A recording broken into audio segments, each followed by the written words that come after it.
Sardar Vallabhbhai Patel, Jawaharlal Nehru, B.R. Ambedkar, all of these people have been like you, NRIs at one point of time in their life. What does it make an NRI to go back to India to fight for independence? They all had a nice job, nice career. Most of them were barristers, as you all know it was called, in London, South Africa, Europe, various parts of Europe. And what made them go back is the ability to compare two societies, the ability to compare more societies than just their motherland. And that triggered an anger, frustration, and an impatient mood in their minds to go back to India and be part of change. What is education, knowledge and wisdom worth if it is not useful for our fellow countrymen? That is what they all thought before they headed back to India. And you saw what we got. We got independence. And I'm not saying it's only the NRIs. Obviously, it cannot be just the NRIs that got the independence. There were thousands of independent warriors, individual warriors in their own ways, in their own respective geographical pockets. But it took all these leaders, the frontline leaders, to mobilize them because they used the art of communication in the most effective way that they could. And I'm sure that you all would agree that each one of you has that potential in you. Don't have to worry about, don't have to feel helpless and guilty because you're 10,000 miles away. You cannot come back to India to enter into electoral politics.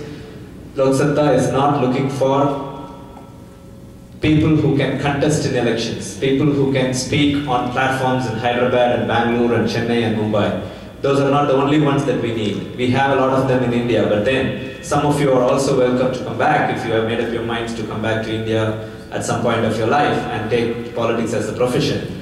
Absolutely, we are more than happy to take a few of you.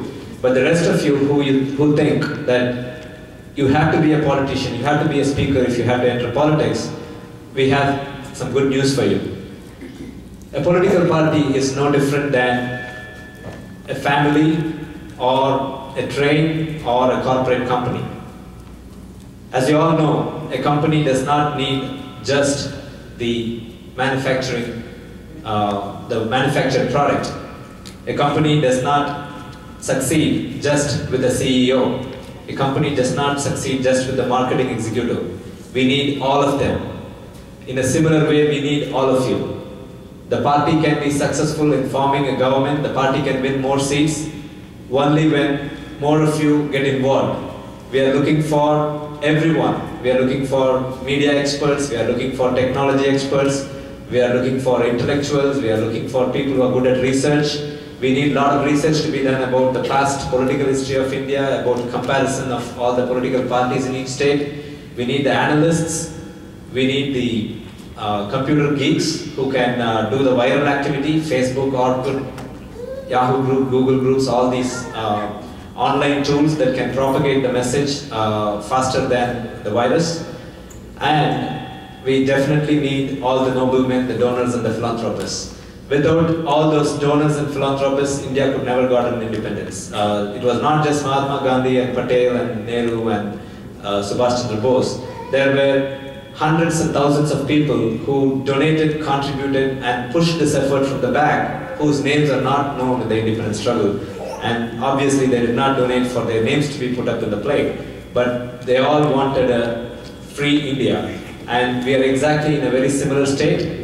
India is no different from the last 70 years back. I totally agree with our Dr. Jayaprakash, who spoke just before me. I have an equal amount of pride as Dr. Jayaprakash has in all the successes India has had in the last few years. I am as proud as he is. The way our scientists, doctors, IT professionals have made India proud in the world map. But I think we have still a long way to go. And that is exactly he also emphasized. Before he finished, he said there are a few grievances. He listed only a couple. Then the list goes on. some things that he probably did touch upon that we all are aware of, and we all know that all the Indians globally within India are happy and proud about. Can some of you name a few of them? Can anyone name a few of them? What is India number one in the world map? Number one. Good things. Please don't say corruption. Largest democracy. That is human resources. Number one? Human resources. Okay, human resources. Fantastic. Exactly. That is exactly how we need to start thinking. We need to start thinking laterally. Population is not a negative factor anymore. We need to look at it as 1.1 billion brains and 2.2 billion hands, just that majority of them have not been channelized in a positive direction. And it's time, it's high time, and the younger India is ready. Okay, human resources. What else? Largest democracy, what else? What are we number one on the world map? Railways. Railways. Nice. Largest railway network in the world. Largest employer in the world. What else? Diversified community.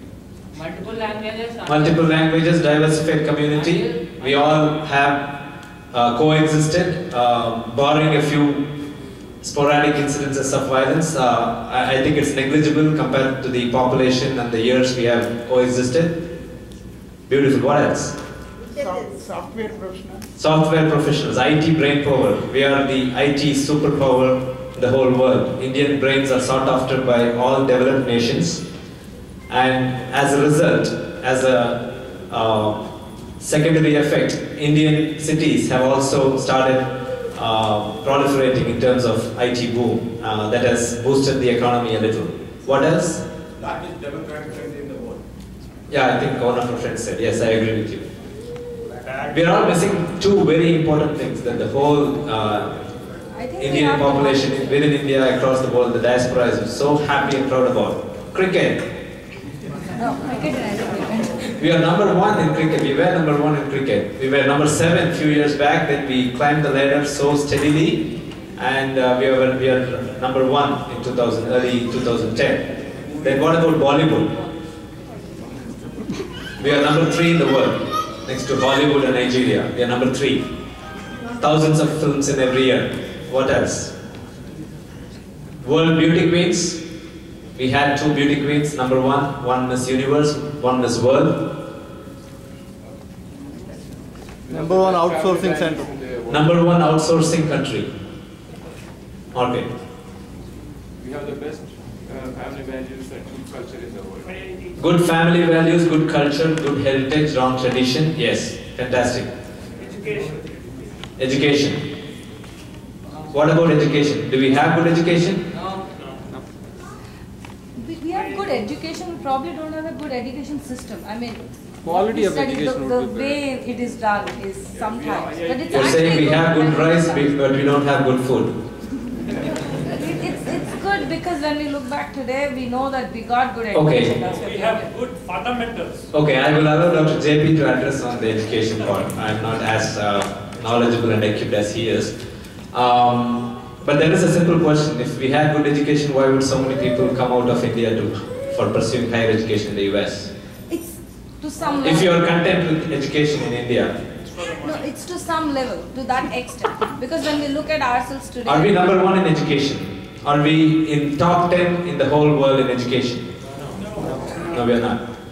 There are thousands of schools in all states of India that do not have tables and benches and toilets, right? On walls. Walls, roofs. Anyway, let's not go into that. Anyway, I think your point is well taken. I agree with you. There are some very classic institutions that provide excellent education. I don't deny. The point I'm trying to make is, in spite of all the things that we just discussed and what Dr. Shilakumari shared with us, how much percentage of Indian population do you think are benefited by these matters of pride? All these elements, factors that we saw as India's elements of pride, how much percentage of Indian population are positively impacted? How much percentage of India's population, how many of their lives have transformed from being in a level of suffering and underprivileged to a